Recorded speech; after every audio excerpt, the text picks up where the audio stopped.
अजून काय आणि तुम्हाला 2-3-4 टप्प्यामध्ये हे काम केलं पाहिजे. माझी अपेक्षा आहे, मला जसं जमल तसं मी माहिती म्हणतो सुद्धा पहिला येल मारून देतो कंपाऊंडवर भीतीची, दुसऱ्या वर्षी दुसरी. मग आता आपल्याला भीतीची चांगली गोष्ट आहे की आपसामध्ये निघत असेल तर काय जाऊन संमतीनं सगळ्या शेतकऱ्याकडून आपण एकदा मोजून बघू काम त्यांचं काम नाही ते करू नंतर आपण करू प्रोसेस करूच म्हणला मी याच्याबद्दल करू काम पंचनामा करू, नसेल तर शेवटी कोर्टात जायचं असेल तर ते दूध म्हणा मी संबंधित शेतकऱ्यापर्यंत विशेष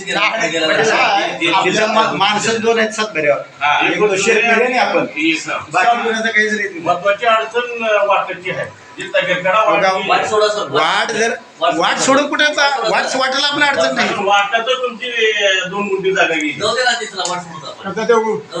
बघू तर ते त्याची हद्द असेल ना त्याची ते आता कसं आहे 180 93ची हद्द आहे ते त्या हद्दच्याच खुणा करणं महत्वाचं आहे. आपल्याच्या पुन्हा इकडे माहित आहे किती दिवस लागेल का नाही काय सगळे सांगतील त्यांनी प्रोसेस करायला. आपण हेच मोजलो शाळेचं त्याची 32,000 रुपये फीस भरून आपण त्याची मागणी केलो. आज सगळ्यात आमच्या हातात तोटी झाली. त्याच्या अपिली विरोधात कुणीच नाही.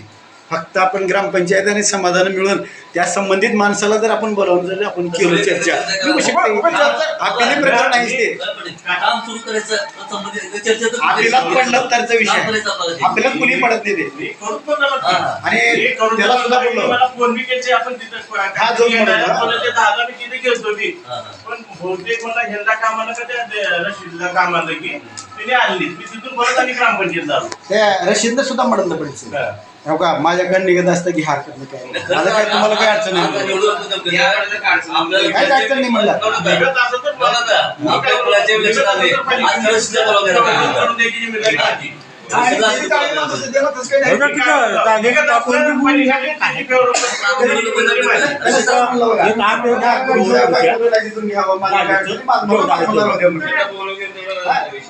मग हे करण्याच्या वेळी उद्या ग्रामसभा आहे परवा दिवशी पटेल साहेब काय करा पटेल साहेब तुम्ही काय करा त्या जे संबंधित माणूस आहे सातबाऱ्यावर कोणतं वेगळाच माणूस आहे ते आपलं हे घना काढायचं का माणूस त्यांना आहे त्याला बोलावून घ्या असं स्मशानभूमीची जागा